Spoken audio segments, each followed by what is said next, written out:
What's up, my friend? Life is very good. It is indeed. So one of the things that I realize is a lot of people talk about not having enough time. But really what I've noticed, it's not necessarily time that's the rate limiting factor. It's inspiration, passion, fire, energy that seems to be what's the greatest limitation. Do you seem to find the same, or do you think that it's actual hard time that you run into? Look, hard time is real, right? 24 hours in a day. I think it's real, but I think you're barking up the right tree, right? Which is, a lot of people ask me how much I sleep. And when I say 6 to 7 hours, a lot of them get confused. You know, they think that's too much. And I laugh because I always tell them it's not what I'm doing other than what I'm doing when I'm awake, right? It's what you do in those 18 hours, not what you do in your rest time. Yeah. And I think that for me, I'm going 24/7, 365 hard on that 18 hours. You know, there's no time to watch a funny video on YouTube or things of that nature. And yeah, I think it's around determination and passion and being excited. And I couldn't, you know, when I think back to being in school, how lazy I was, how much I sucked, it was because I didn't believe in it. And Right. so now I understand when people don't believe in their job or what their entrepreneurial venture is, it makes sense to me that they're not grinding. For me, it's a foregone conclusion. I found my zone and I'm going to go as hard as I can. So yeah, I think they're both right. You know, I think we all have relationships and you have families and there's all these things pulling at you. But I always tell people, like, I'm out of balance because if I wasn't, I would suffocate. Right? Like, right. I can't do the thing that you want me to do that's currently politically correct. I can't do 9 to 5. It's just not who I am. I'd be unhappy. And if I'm unhappy, then the whole thing's broken. Nobody's going to do well if I'm in a bad spot, right? Not my family, not my friends, not my employees, not the people that rely on me. So yeah, I can see where you're going with that. Yeah, I mean, when I'm on and fired up, my capacity seems exponentially greater than when it's a force. When I'm dragging myself through and just doing it by some sense of having to do it rather than that kind of fire. Are there ways that you help people, you know, get fucking fired up for what they do? The only thing I think I do, and people, whether they watch my videos, I try to suffocate out bullshit and excuses, right? I feel like you've got to attack the well, not the sink. I don't want to give people a tactic. I don't want to give them a thought or a 5-step program or a hint. It's binary. Either you're in the right place or you're not. And so I think the thing that I'm trying to do is give people permission to do things that they want to be doing. And what I've come to realize through this journey, as I've started building an audience, is the permission is not worrying about what the inner circle thinks. My big thing, my big revelation to myself is, oh, these people are worried what their mom is going to say. Right. They're worried what their girlfriend's going to say. They're worried what their husband's going to say. They're not doing things because they're worried about being judged. Robert Greene in his book Mastery calls those the counter forces. Makes you know, sense. paying attention to these things in your inner circle that are going to drive you based on their own fears and their own projections into something that you shouldn't do. My father wanted me to be a fucking bond analyst or something, like some work in some Goldman Sachs type firm, you know, which would have been an absolute derailment of my career. Fortunately, you know, I had enough of my own resolve and personal practices. I was able to avoid that counterforce. But for some people, those can be too strong. And if they don't shed those things, I think that's what I'm trying to give. I'm trying to be everybody's shield to their inner circle by blaming me for it. I'm on this new kick. Like, I just made a video this morning outside the airport. Point to this video and let me take the shit. Everybody in the comments, like, Grandma, come tell me I'm a dick face. You know, like, it's fine. Like, I can handle it. I'm trying to give people permission. So I think the one thing I'm trying to figure out is how to communicate through video, through audio, through written word. How do I communicate the at-bat that I want everybody to have? Because when you're happy, you start getting into a funny place that I would call guilt. I'm in a funny place. I almost feel so grateful and so guilty that I'm doing this not only because I'm narcissistic and I like the attention, because that's real. I like the attention, that's real. But the impact's insane. I mean, if anybody could have the drug that I'm addicted to, which is the 100 emails a week of people telling you that their life is better because of you, and that you've figured out that the way you communicate hits people. Well, now I'm like, oh crap, I have this, it's like the comic book thing, like with great power, there's great responsibility. Sure. I'm like, okay, if I've got a style to manipulate people, most people go down a bad path, but I got lucky. I got great parents and great DNA. So let me get to the truth. And the truth is your mom's fucking you up. Yep. And so like, if I can get in there and penetrate and say, hey, point to me, I'm an immigrant. So every Asian, Indian, Eastern European, Latino immigrant, parents are pushing education. And I'm out there getting D's and F's and doing my thing. And they're like, can I? And I love it when sometimes people email me, they're like, can you make a video for my dad? I'm like, yep. Hello, Mr. Kojuka. Fuck you. Like that's, Is it like, a generational and cultural thing? Of I mean, course. do you think Yes. this will change? No. No. Meaning- You mean we're going to be that? I mean, our generation is going to be that same let's- counterforce? Let's remember what's going to happen. We've lived through 9 good years of an economy. Yeah. Shit's about to hit the fan. And you know what happens when shit hits the fan? And when I say shit's about to hit the fan, next year, the next year, tomorrow, 3 years from now, bull market, Everything has a correction. 100%. So as soon as it happens, you know what's going to happen. Everybody goes to defense. Yep. Everybody's Fear. an entrepreneur now. Yeah. It's really great to be an entrepreneur. It's really cool. Let me give you the steps you need to do. You need to open an Instagram account, and in your bio, you put CEO. Like, super, super great. I love how everybody's like, I'm an entrepreneur. That's like me saying I'm a basketball player. There's a difference between being paid to be a professional basketball player and doing the shit that you and I did a couple weeks ago in the Right. gym where we were huffing and puffing, right? Yeah. Being an entrepreneur is awesome, and I want everybody to try it or be romanced by it, but don't be delusional. There's only a few that actually win at the levels that everybody, the watches and the private jets are for a small group, and then there's only another group that's bigger that can actually afford to live their lives that way, and you have to be mentally strong. It's scary. It's by yourself. I'm dying to see what happens when shit hits the fan, because I want to first see who's really an entrepreneur, who's not. Who's willing to live in a studio apartment after they have to sell their fancy LA house because they overextended themselves? And now, are they going to go work at Bank of America, or are they going to live super humbly in a studio with 4 of their homies instead of that awesome place with all the bikinis at the pool? Like where, and so who's going to grind? And so I think that a lot of people look at entrepreneurship and this alternative that you and I were just talking about as a fun, great thing. It has been. I'm just worried it's not self-sustaining. I know so many people that look like they're winning, but they're not. Because if their cash flow stops, which, oh, by the way, for 90% of them is raising capital. Yeah. Yeah. And, right? and when, people aren't making money. Yeah, sure. And when the tide retracts, as it will, that capital is going to all of a sudden up. Your fucking t-shirt company is not going to be the next Supreme. Right.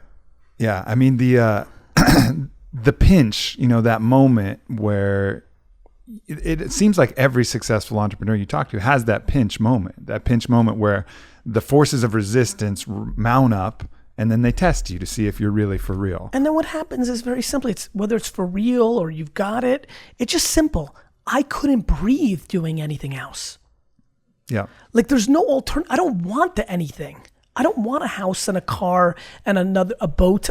I just want to play the game. The luxury of no choice. I mean, that was something that the Spartans entrained in their troops, right? I mean, there was never give up, never surrender. It wasn't even an option. It didn't even play in their mind. Because when you have that quit as an option, when that's not part of your ethos, that you don't quit or that it's not part of who you are, then you'll torture yourself with that thought alone. And then, as we were talking earlier, that will slow you down. The more that your mind can go, should I, shouldn't I, should I?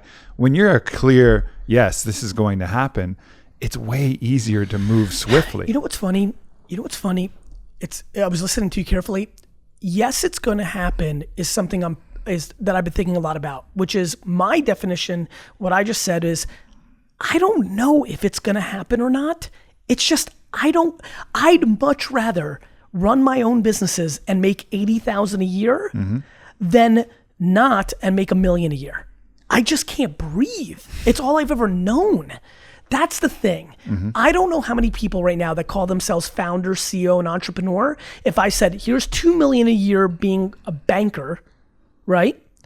Or here's 86,000 flinging your hats and t-shirts. I just think most of them take the 2 million, at least the ones I've been coming across the last 3 or 4 years. That's the difference. When I was 29, 28, and building this big liquor store in New Jersey, I was making $47,000 a year.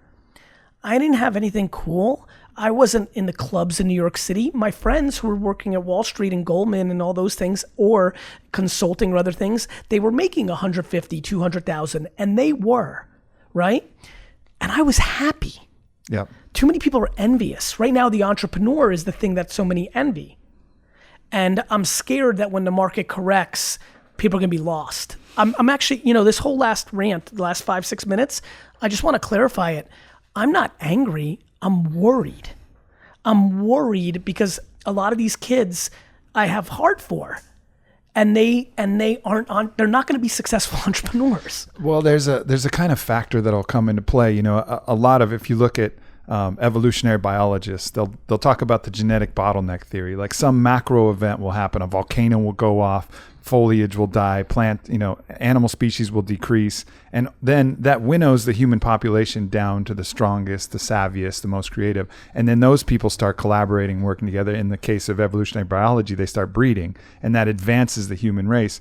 In some respects, this tide, should it come, will actually focus the people who are really cut out for it and clear out the path. And then what's going to come next at the next boom is going to be another evolutionary 100%. advance. By the way, I'm pumped. I'm worried because I have feelings for 26-year-old Charlie, who's a nice kid. I'm thrilled because the game is the game, the market is the market, and that's the way it should be. Mm-hmm. And then I'm selfishly thrilled because I've built 2 businesses during shit times, and I'm more comfortable being a wartime general than anything else. I want carnage. I want to be forced into restructuring my company. I want to be crafty and evolve through the minefields. I don't like all this, C- players thinking they're legit and enjoying the fruits of the game. That's when I feel shit's broken. Yeah, or even for me, there's a sense of bloating that can come when the success is too easy, 100%. right? Where I have projects that are going that probably I should cut if I was ruthless enough and I needed to. And that feeling, the austerity of having the world collapse down upon you, certain people with that stoic mentality, you see that force of resistance, say, oh, great, there's a motherfucking dragon. Now the hero can come out. Without a dragon, there are no heroes, right? Like the hero needs these things to slay. Now, this is why I disrespect anybody who's a Patriots fan that doesn't live in Boston or from Boston. That's just the quickest tell that you're not a hero. That's the quickest tell that you need some other force to give you self-esteem. Sure. Like, I love losing. I love being a Jets and Knicks fan. I love the climb. I need that dragon all the time. I manifest it. Yeah. I'm so fucked up, I make up fake problems just because it's not interesting. Yeah. I mean it. When I won in the wine game, I moved to this thing. And my biggest fear is that VaynerMedia is becoming the clear-cut winner of this new digital social agency. And I'm like, fuck, I can even feel it in my body already. I'm like, this is bad, because once everybody succumbs to this truth, then it's not fun anymore. Then I've got to find a different dragon. Well, it sounds like you probably have a lot of dragons that you're looking at. There's Smaugs living underneath your Middle Earth that you're going to come steal some jewels from. But you know what? This is what's interesting to me. This is the thing I'm trying to dissect. Who's in it because they're in it, and who's in it because it's the trend? And let's not get it twisted. There's an enormous amount of people listening even to this podcast right now that are in it because it's on trend. And by the way, it's easy.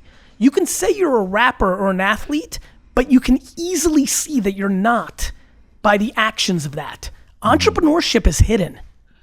Entrepreneurship is kind of like you say it on your Gram account, and then you kind of can look the part. You can go to the parties. You can go to the conferences. Like, you can trick it way more than a lot of other things. And so I'm saying this very carefully. Listen to me.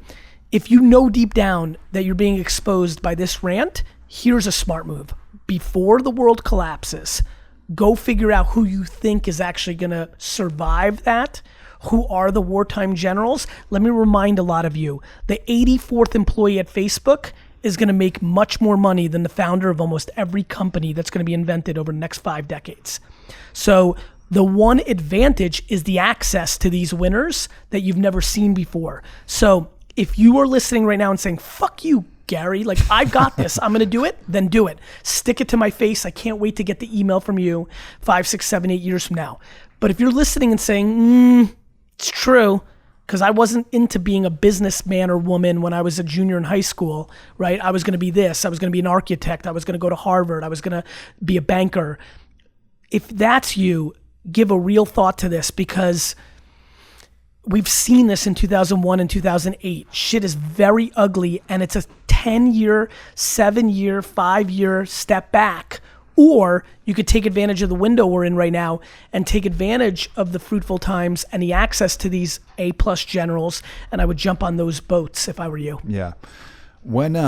What is the place for that fake it till you make it kind of paradigm? You know, I think it's cool internally. I think it's shit externally. Mm-hmm. Like you're losing too much when you fake it till you make it with the A players of the universe. Mm-hmm. Like, nobody's tricking me. Right. Like, I know you bought your fans. Your engagement blows. Like, you know, I think fake it till you make it. Look, being confident. If you roll up, I mean, like, I'm 23, I'm starting a sock company and I'm gonna win. That's different than saying I'm already winning or this, that, and the other thing. Or it's a matter of authenticity, I guess. You know how many people are like, hey, Gary, I'm friends with your boy, da-da-da. I check. Yeah. I'm like, yo, you friends with this kid? They're like, he rolled up at me at South by, like, I think faking till you make it fakes losers and makes you lose with winners. So really what you're saying is, instead of fake it till you make it, believe in yourself. 100%. If you believe in yourself, portray that belief, because that's authentic, that's real. Because now we're in an age where inauthenticity is going to get exposed. I'm not running around and saying I'm part owner of the Jets and soon I'm just going to buy the rest. Yeah. I'm saying I want to try to buy the Jets. I'm going to buy the Jets. That's different. Yep. But you have a lot of people that are just like getting into fake news and like really like just making up shit and saying like, oh, your boy, you know, he confirmed that he's going to be an investor. And like, again, people, the amount of kids that have ruined their brand with so many of the winners that I know is staggering to me. And that has been during good times. It's going to get way worse. Mm-hmm. So I don't know. I think fake it till you make it internally. You know, trick yourself that you've got it. That's good. I like the delusional. Yeah, that positive self-talk. Yes. And, you know, blind really, faith. Yeah. Blind faith. But when you start putting that out to the world, now you're fronting, now you're bullshitting, and you're losing equity with the people that you want to. Makes Again, sense. I always tell people you're tricking losers. Like the kids that are getting tricked, and you're the man, and you're the woman, and like you're winning. Like they're you know, that's not who you want to be winning over. Yeah. And then you come to the big leagues and you get exposed, and then that trickles. I mean, it's unbelievable. I think people would be stunned by how much people talk at the levels that you want to be at, and you need to be careful when you come into those circles. Yeah. One of the things you talked about, it sounds like being who you are is just part of your DNA, you know, being an entrepreneur, you know, being authentic to what your DNA is.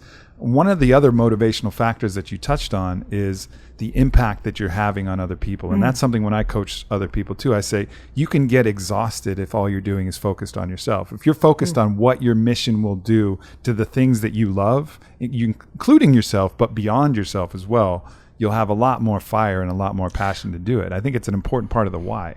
I think a lot of people would be stunned how much money I leave on the table every day. Because my number one KPI is how many people show up to my funeral. The end. Period. End of story. And there's nothing even remotely close. The whole ambition for the New York Jets is a distant second, and all the short-term stuff. Got a lot of the Vayner Sports guys here. People I meet on the street about Vayner Sports. Like they're like, I don't think people understand. Like I don't care about that. Like I really don't give a fuck about money. And now person listening's like, oh, easy for you to say. No.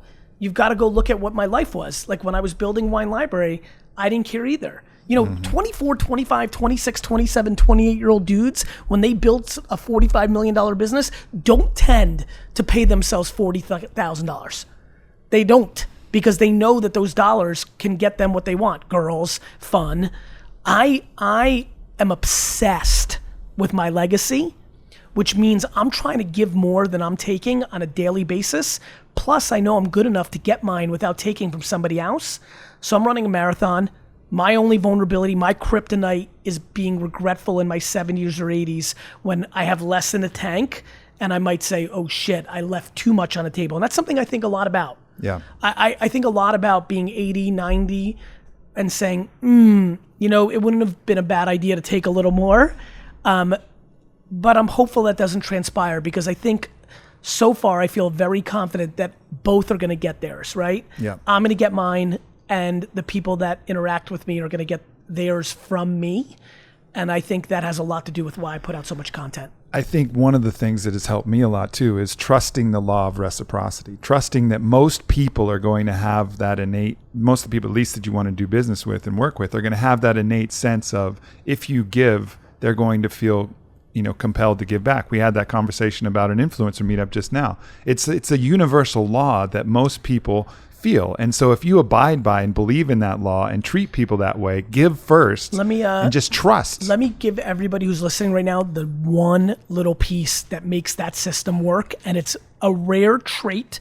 I don't know if you can develop it, but if you can, you should. Here's the big one. That's exactly right, my man. Comma, when somebody lets you down, you can't spend a second on it. If you're gonna give and you're gonna expect nothing in return, I've got big news for you. A lot of people are going to give you nothing in return. You have to be mentally in a place. It's insane to me how little somebody lets me down. I helped somebody get into a deal. It was closed. I reopened the deal, got them in. They made millions of dollars on a $50,000 investment. A couple years later, my second book came out. And I said, yo, bro, can you buy a bunch? I'm just trying to sell as many as possible. Dude had nothing for me. I made millions of dollars. Other people I met one time, and they were buying hundreds. Yeah. Everybody's different. But I would tell you, it was stunning to me how much it didn't bother me. I took note because I knew I could tell this story one day, right? And I knew that it would be a great lesson. But I was unfazed, because that's just the way it is. You can't live by giving without expecting anything in return, and then knowing. I always tell people, karma is practical. Yeah. The shit's practical. Like, do the right thing, it's just gonna work out. Especially what people don't understand. You know what I prefer? I like doing the right thing and actually having them say good things about me behind my back, even if I don't get what looks like the deal in front of me. Because life is long. And so, yeah, man, I agree with you. But, for example, my dad's the other way. My dad could never play that game. Because he'll obsess over he's so let down by people. He wants his employees to care more about his liquor store than he does. It's insane. I tell him, I'm like, Dad, they wouldn't work for you if he's not practical about it. And I struggle with it, and I try to get him there, but this is a hard wiring thing. For me, my whole game works because I expect nothing, and I mean nothing from nobody. Zero. Not my mom, not my dad. The biggest reason I went into my family liquor store business, I didn't want to go into it because I didn't want people to say, oh, your dad had a liquor store. I did it because I wanted to pay back the dues that my parents did by coming to America and making us a middle-class family by having a local liquor store. Reciprocity at work. Reciprocity at work. So I think that, yeah, man, I'm a big buyer of that. I'm just worried a lot of people on the other line don't understand you've got to check your feelings at the door.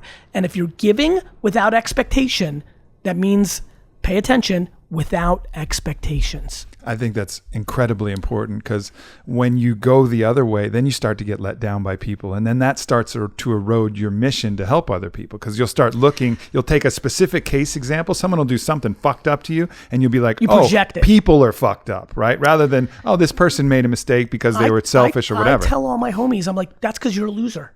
I tell them that. I go, you're a losing player. Yeah. If you need somebody else to do something for you to get yours, you're already broken. I was telling you in there, like, in everything I do, nobody can have leverage. And that's how my whole life is. Nobody's got leverage over me, because I just don't want to live that way. Yep. Like, why? Like, why put yourself in that position? If you're good enough, you don't need it. And everybody talks a big game, and then they need somebody else to do something to have them win. I just don't believe in that. We all need people. We need help. We need breaks. We need luck. I believe in all that shit. Like, I hate when people, like, of course there's moments in time, like the internet came along at the right time for me, right? Like, I don't know, like, is that luck? Is that timing? We all have that. But to put yourself in a position when you rely on somebody else, or worse, and this is the one that drives me batshit crazy, the amount of people that want to do nice things for me because then they want to hold it over me for something else, you can taste that shit from a mile away. Sure. Like, I know you're trying to do that. And the funniest thing is, people are crazy too. People are like, hey, I'll give you this free t-shirt. All right, now you should invest $1 million into my business. Like, they're not even like normal trades, right? Well, the one that I love is people saying that they'll buy me a cup of coffee I'm for gonna an buy hour you dinner. of my time. I'm like, cool. I'm like, listen, I'm like, you man, better buy fucking 10 restaurants. I fucking make coffee. Like I have unlimited supply of coffee. I have a keg on tap in my, like, what are you offering me? You know, a $5 coffee? Quickest way to get a delete out of my inbox, and it happens 15 times a day, the titled, I'm going to help you buy the New York Jets. That's the quickest tell that you're not. Yeah, that makes perfect sense. One of the things that I've noticed with you and I've done business with a lot of people with big podcasts and big followings, and one thing I noticed with you is you're a believer like I am in leaving meat on the bone. And I've been surprised with dealings with other people, and usually those dealings fall through when they're unwilling to they just carve it to the very precipice where it's just at that 50-50, maybe you both are taking a little loss kind of spot. And it boggles my mind why they have to push it there when there is abundance, when there's plenty of meat for both sides, but they push it to that infinite level. And in that quick conversation with you, it was an easy, immediate yes, because it was recognizing abundance and saying, hey, let's both eat. Well, you know what was funny about that was we went right to the punchline, right? I was like, look, this matters to me. I know what matters to you. And like, yeah, man. Yeah, I mean, look, I just genuinely believe in 51-49. I'm desperate to try to do more for the other person. Yeah. I'll be honest with you. I think it's leverage. Yeah. I like it. I like being in that power position. I don't want to be on the hook for something. And so it just works on so many ways. Number one, I don't have to think about it. Imagine having to think about owing people shit. That's exhausting. Number two, the person feels great, to your point. Even the biggest of the biggest are always trying to carve too much for themselves so people can taste it. So you took note of that, right? Mm-hmm. So then you already feel good. It makes it easy. It's like light on your chest. Like, it's just right. It's recognizing the long game too, because all right, maybe you carve out a little bit extra for you in the immediate, but in the long term, you know, it just leaves that sour taste and it allows the grounds for that relationship to dissipate. You said something that just triggers something in my mind. The other thing is I try not to jam with people that I don't think are going to be there at the finish line. Mm-hmm. So if I already think you're going to be a winner, like, it makes so much more sense to have a 53-year relationship. You know, it's funny. I don't know if you guys watch all these documentaries or like stuff, but I always am so fascinated when two guys, two gals are sitting there and like, we've known each other for 62 years, right? You just see that thing. I'm always into that. Like, every time I'm an optimist. Every time I meet somebody, I'm thinking forever. Yeah. I'm thinking one of the two of us is coming to the other person's funeral. Like, I think that way. And so, yeah, I'm trying to build relationships. Yeah, I think that's such a key because some people, you know, I describe it with the analogy, the difference between a squirrel and a bear, right? A squirrel's out trying to get as many nuts as he can. And the analogy for humans, that's money. Try and get as many nuts as they can, bury it, put it in your bank account, bury it in a hole in the squirrel case, and hope that no animal comes and digs it up, the taxes, the lawyers, whatever, the erosion. And then there's the bear that consumes as much as they can and leaves it on its body. And to me, being the bear means forging these connections. Because then it's like Willie Nelson. When Willie Nelson ran out of money and the fucking IRS went to go take his ranch and take everything, he had so many good connections. Within a day, people were like, hey, Willie, we'll take care of your ranch payments. Like, no problem. Because he'd forged something that was beyond, that no one could take. They couldn't take that away from him. Just like you can't take the bear's fat away from him. You know, it's not burying money in little holes. It's building something that's a part of you. And those are the connections that you form. No matter if Onnit got fucking crushed, you know, tomorrow, I'll be fine because I've done right by absolutely every person I've dealt with. I've given my time, my heart, my services in every relation. So we could just start something else. There'd be Onnit too, whatever. What I'm worried about is there's a lot of people listening right now and saying, okay, easy for you guys to say. And what I always tell these kids is, you don't understand. That's how we got to that place. Yeah. You know, like everyone's like, easy for you, easy for you. Like, I'm just fascinated by people's lack of patience. Like, I didn't even, you know, and I know we live in a social media world and everybody's getting all these things flashed at them, but it's crazy. I'll never forget the day I started working full-time in the liquor store. I was 22, and I remember saying to myself, literally the first day, Like, I'd been working in the stores for 8 years since I was 14, but this is it. I'm done with college. I actually worked a few hours when I drove home from college my last day, but the next day was the first day. It was so weird. I hated school my whole life. And that was it. Like, I walked into the liquor store and I never had to go to school again. It was like crazy. It was the best day of my life. And I'll never forget, I remember saying, okay, I'm not gonna say a word for the next decade.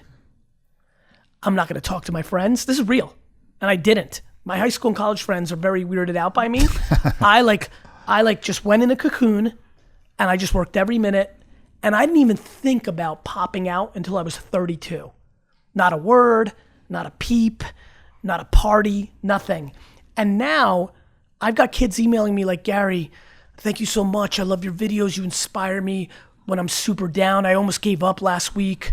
Yeah, I've been doing my new business for about 4 months and I hit a real wall. I'm like, what's the fucking matter with you? 4 months? You didn't hit a wall. You haven't even gotten out the gate. You're not even in the car. You're like still sleeping in your bed. I just really want to push patience and the long game. All this relationship talk you and I have been doing, squirrel, bear, all that shit, it's all long game. Yep. You're either playing for life or you're playing for the few minutes ahead of you. And again, this keeps going back over and over in my mind to what other people think. Too many people right now, I mean, social media has become the place where everybody is a PR agent of themselves. Let's call it what it is, right? I just said there's a bunch of dudes in here. That's the first big head nod. Everybody just head nod. You're PRing yourself. And I get it. You know, like I get people want, to hook up and to have fun. Like, I get everything. I get it. But it is creating ungodly short-term behavior, which is not allowing people to really win the game. Yeah, I think people are getting addicted to this immediate feedback kind of loop. You post a picture, you get the feedback. Entrepreneurship isn't like that. It's not. Because you're going to get a bunch of shit feedback. It would be like posting every day and getting no response. 0 likes today, good, on the right track. 0 likes, 0 comments, we keep going. Guess what? I lived that world. Yep. I was part of the early phase of this, right? I started a YouTube show 4 months after YouTube came out. There was nobody there. Like, there was no social media. There was MySpace, but if you remember, people went to your wall, right? It was a different loop. Sure. So, yeah, man, I just had like one comment. Like, weird, like there was, and now what's happening is not only are we addicted to the feedback, but we're crippled. I mean, it's unbelievable to me to watch my friends get 83 good comments and one person says they're fat or they're dumb or it's stupid and they dwell on this. And this is why I keep getting back to this thought of how do you get insular and know what you're doing for yourself, for yourself. Ivan Drago. Right? Last scene, like he loses and he's like, yeah, he's saying, I did this for myself, not for the fucking premiere, not for the Soviet Union. I was in the ring for myself. And it's a funny scene. I was born in Russia. I love the Rocky movies. I love America way more than the Soviet Union. So maybe it sticks with me, but there's something about that scene, right? Everybody knows Drago for the famous scene, like, I'll break you. For me, it was when he was in the ring and it's like, for myself. And that's how I feel. Like, I just don't give a fuck what anybody thinks. And I mean, not my kids, not my parents, not my wife. Now, I equally care so much of how they view me and what they think of me. It's pulling from opposite directions. But you gotta start with yourself, because when you're actually allowing other people to get in, you're vulnerable. I remember the first time I kind of burst onto the public scene, went on Rogan's podcast and had on it and started to attract some negative feedback. Yeah. And really in my life, I've lived a way where I got very little of that, and I was exposed to very little of that. And this kind of wash of it was very challenging for me. So I reached out to my homie Bodie Miller at the time, who helped me start on it. And he, for people who don't know, in the Torino Olympics, he was supposed to win. He was a cover boy on time. And he did what Bodie does. Bodie enjoys his life and he skis, right? But people took that as he wasn't taking it seriously. Sure. So they have some kind of rating system in sports agencies. And he actually had a lower rating than OJ after he fucking finished his trial, right? So like he was getting death threats. People really hated him. And I was like, man, how did you deal with it? He's like, listen, my whole life, the only thing I care about is my judgment of myself. Did I give it my best? Did I do what I know I can do? Because there's going to be people who compliment you when you don't deserve it, and there's going to be people who, tear you down when you don't deserve it. But if only you know really what you committed, and then judge yourself accordingly to that. let me get a little practical here, because I think you and I have similar vibes, and so that can get very heady, right? It's really up in the cloud. And by the way, that's the punchline. Like, this is a mental game. Like, there's just nothing else. But let me get real practical. Let me give you a couple things that I really want to leave people with, stuff that, you know, I've been putting out a lot of shit for the last 5 or 6 years, and I'm starting to see the themes of what's actually working. Here's a big one. If you're not feeling it, find new friends. I'm being dead serious about this. This one is real big for me. Who you hang out with is a huge deal. And again, these are all tried and true things, right? We've heard you're the whatever of the 5 friends you spent. Like, that's real. That one, put in the bank. Like, if you're not feeling it, you need to go to meetup.com and go to 10 meetups of people that are hungry. Like, it's unbelievable what happened to me when I got into the Silicon Valley world and started meeting like Mark Zuckerberg and like Ev Williams and like Travis. Like, it changed my life. This town, actually, it's fun for me to tell this story here. South by Southwest 2007 changed my life because I hung out. I forced myself to go to a Web 2.0, which later became social media, the current state of the internet conference, South by Southwest. And I was looking at all these kids. And by the way, this is when tech wasn't cool. Straight fucking nerds. But they were trying to change shit. They weren't here for kicks and giggles. They weren't here to hook up. They were here to like change the world. Like, I'm going to build a product that is going to be in every single person's hand. Like, and they have. Like, the Twitters and the Facebooks and the Ubers, they did. And it was the biggest impact of my career. And it's something I think a lot about now. So anyway, real practical. If you feel motivated by this conversation or you're intrigued by it, add one new winner friend. Yeah. Like, you know what I mean? 100%. Add one new winner friend and cut one loser friend. Like, yeah, I know he's been your boy since 4th grade, but he sits at home and fucking smokes weed and plays 2K all day. Like, you can only love him so much. I always challenge people too, because everybody will do that with their romantic interests, right? They're always hunting and pursuing, and they got online dating apps, and they're looking for some sexual relationship. Swipe to the right. But with friends, it's just like, oh yeah, it's just like it's default. It's who your homies were. You never cut anyone. Like, you'll break up with a girl if she's bad with you, but a friend, you feel like you can't break up with a friend. You know, it's this weird paradigm where it's like, oh yeah, they're just my friends. That's going to stay like that forever. I was with this badass female entrepreneur the other day, and she's such a ninja. She fucking does it, and it's changed her life. Yeah. And the way she broke it down, I was like, okay, like, I just believe in it. I believe it. So anyway, there, you know, again, we're pontificating high level shit. Your brain might not be there. Here's something real.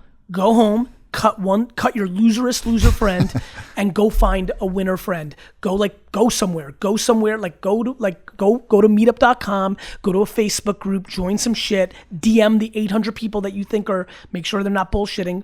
They're like doing what you want, and just make one new friend. I see it, like D-Rock, like he's right. Like, it's unbelievable to watch my team. Like, they get faster, they get smarter, they get more confident, right? It's real, man. It's real. Confidence and like hunger gets passed on to each other. It's like team dynamics. It's why like a great player that sucks shit can fuck a team up. Like, go audit your circle, add one more winner, decrease one more loser. And you can still do it with love. You don't have to be rude to that person, but you just have to have the discretion. You have to be, you know, your own best coach. You know, you have to put yourself in positions to win, and just, you know, do it with love, but not breaking do it for up. yourself. It's like, yo, I just can't come over 4 times a week. Yeah, totally. Like, I don't want to be on the 5th fucking softball team.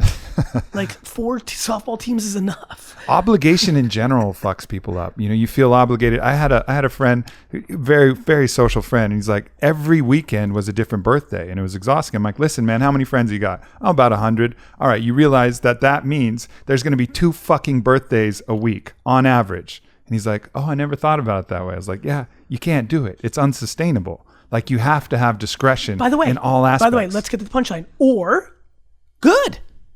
Like, that's your life. Yeah, or be the birthday guy. Or be that guy. Yeah. Just don't complain. My big thing, I think about this in both ways. You want more money and more stuff? Work more. Like work more. But like, then I have the flip. I have all these friends. They're like doing great, crushing millions of dollars, tens of millions of dollars. And they'll sit there and they'll be like, oh man, like, I wish I had more time for my kids. I'm like, you have $38 million in cash in your bank. I'm like, don't fucking PR me. Go and fucking spend time with your kids. Yeah. Like, stop making excuses. I just don't like complaining. Like, you can do anything. You can go to 365 birthdays a year. You could be on 37 softball teams. You can make $4, you can make $4 trillion. My big thing is, don't complain. You're in control. Only two people, I've been saying this a lot, I believe in it. There's only two groups of people that listen to you complaining. A, the ones that have to. Your mom, right? The 2 or 3 closest relatives you have. And then B, your other loser friends. Right? Like the other one's like, yeah, the man. Like, yeah, Trump's holding me back. Yeah, Obama's holding me back. It's comfortable because then they don't have to put themselves out there as people potentially. People don't want to take responsibility. I love that everything's my fault. Anything happens at VaynerMedia that's broken, my fault. You know why? I hired the person. Yep. Like, yeah, I get it that Sally's a dick face. Guess what? I hired her. And that's any leader. Any leader steps up and says, okay, my bad. And not for kicks and giggles, not because it looks good, not because it sounds fun on a podcast, because it's true. Yep. 100%. It's been beautiful rapping with you here, brother. This was fun, man. I'm looking forward to a lot of cool things we're going to create in the future. I can't wait. Wish everybody good health. See ya. Indeed.